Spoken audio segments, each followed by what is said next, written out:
Narito tayo ngayon upang matunghayan ang nakakakilig, napaka-sweet at talaga namang sobrang nagtitrending na love story ni Kuya Arjon at ni Ate Angelica. Sa pagpapatuloy ng ating istorya ay magkasama nga nun si Kalingap Tata at Kuya Arjon sapagkat nais nang ipakilala ni Kuya Arjon ang kanyang minamahal na si Ate Angelica.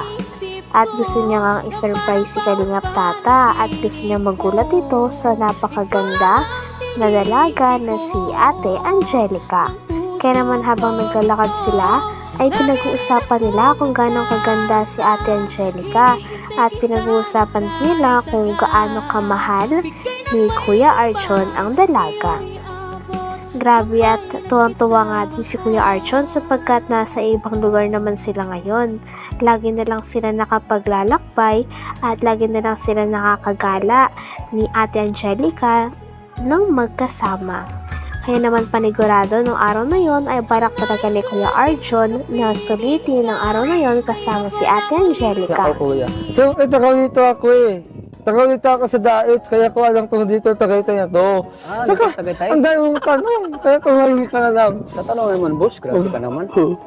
Alam mo. Andito ba siya ngayon? Oo naman, siyempre naman.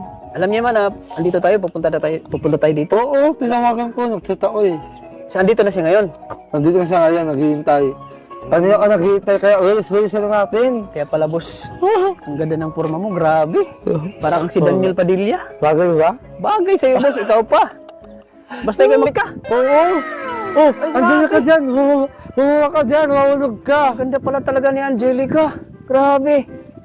Ay! Ay, grabe. Siya si Angelica? Oo. Grabe, ang ganda. Siyempre naman.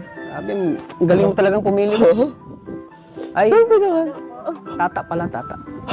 Tata for short. Tata. Angelica. Ilang ka man, Angelica? 20? Di ba? Sa tulad Sorry, anong edad ko ah? Pagkatapos nga ng napakaraming lakad nila, ay sa wakas natagpuan na rin nila si Ate Angelica. Grabe at habang pababa ito ay nabibigani din si Kuya Arjon ng paulit-ulit sa kagandahan ni Ate Angelica. Nang nakita na rin ni Kalingap Tata si Ate Angelica, ay sobrang nagulat din ito sapagkat gandang-ganda din siya dito. Lagi nga sinasabi ni Kalingap Tata kay Kuya Arjon na napakagaling daw palang pumili ni Kuya Arjon ng babae na kanyang makakasama. Sabi naman ni Kuya Arjon ay syempre, talagang sa kanya lang daw si Ate Angelica at wala daw siyang kaagaw dito. Dahil tapos lang makilala ni Kalingap Tata si Ate Angelica ay tuwang-tuwa na rin naman si Kalingap Tata. At pagkatapos ng ilang oras ay umalis na rin ito nang sa ganon ay magkaroon pa ng moment si Ate Angelica at si Kuya Arjon nang magkasama. Ngunit nang natira na lang ang dalawa ay nagtatanong si Ate Angelica tungkol sa mga impormasyon tungkol kay Kalingap Tata. Dahilan naman kung bakit nagselos si Kuya Arjon. Nagkiselos na nga si Kuya Arjon sapagkat tanong ng tanong si Ate Angelica tungkol kay Kalingap Tata nun. Ang artista, boss. Artistahin. At yun, mabait, boss. Mabait at mapagmahal sa pamilya. Hindi yan mga artist. Nakita ko sa kanya mata, boss. Mapagmahal sa pamilya, boss. At isa pa, sexy. Grabe, ang galing mo talaga pumili, boss. Idol na kita. Grabe na yan. Idol na kita, boss. Sexy ba talaga yan? Sana, Sexy talaga. Kaya nga minahal ko siya doon. Alam mo kaya, Tats, mas mabuti pang kuhain ka na muna sa labas. Doon ka muna, kasi mag-usap muna ako eh.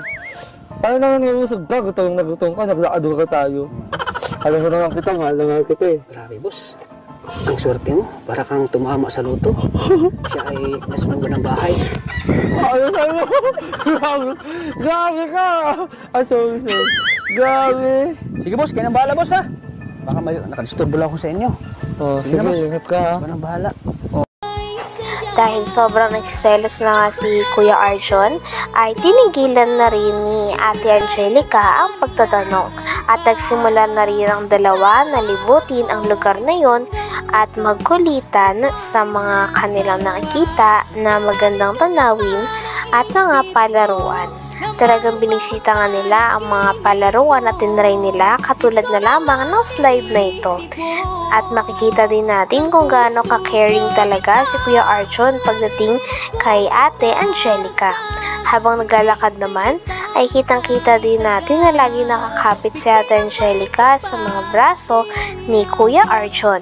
Kaya napakaraming fans din ang kinilig sapagkat sa patagal ng patagal ay sobrang nagle-level up na talaga ang kaswitan ng dalawa. Kaya naman proud na proud din si Kuya Arjon na naglalakad at nasa tabi niya din ang kanyang pinakamamahal na babae na napakaganda daw at napaka-sexy para sa kanya. At walang iba ito kung hindi si Ate Angelica. Sa ilog na sapa. Tagal mo kasi, kaya sabi ko na, iniisip ko na, saan na kaya si Arjon? Baka kung paano na yun. So naghintay ka talaga? Pasensyaan na. Hindi, okay lang. At least napipil ko dito yung lugar. Ang ganda. Tapos, Wagawan ko lang kasi yan. Wagawan kong sidekick yan. Pero, wagawan ito si Kuya Tats. ano ba yung sidekick mo? Teka! Kasi mukha po siyang binata. Baby face. Ganun. Teka nga. Bakit? What sidekick na Gusto lang. ba magtanong?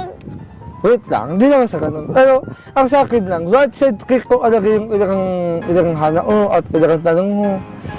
Tayo lang yung nandito, tayong dalawa lang.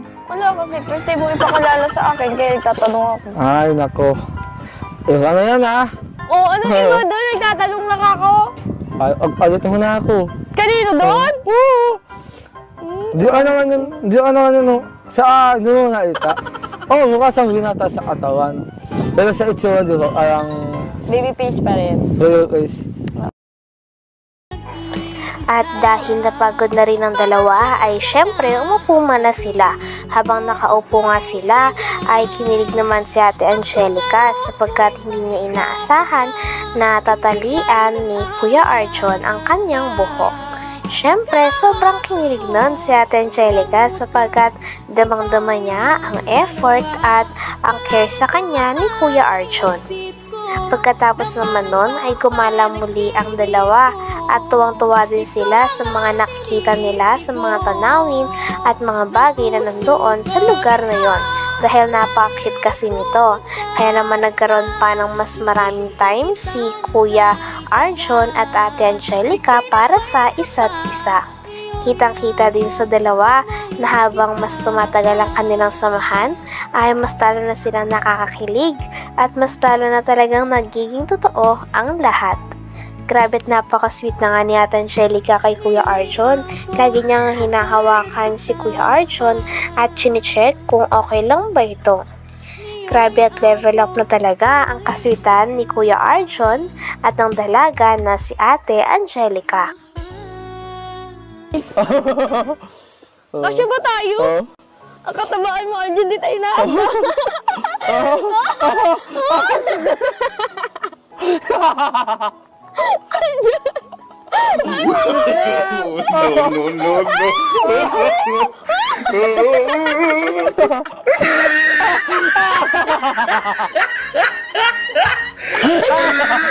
Basa.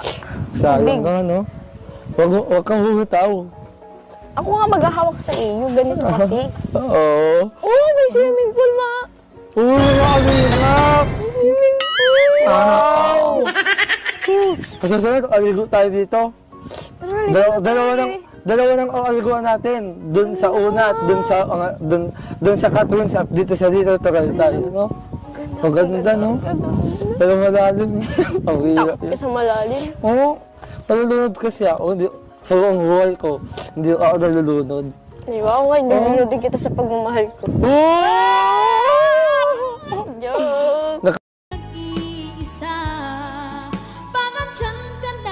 Hanggang dito na lamang muna ang ating nakakakilig, napaka-sweet at sobrang nagtitrending na istorya ni Kuya Arjon at ni Ate Angelica.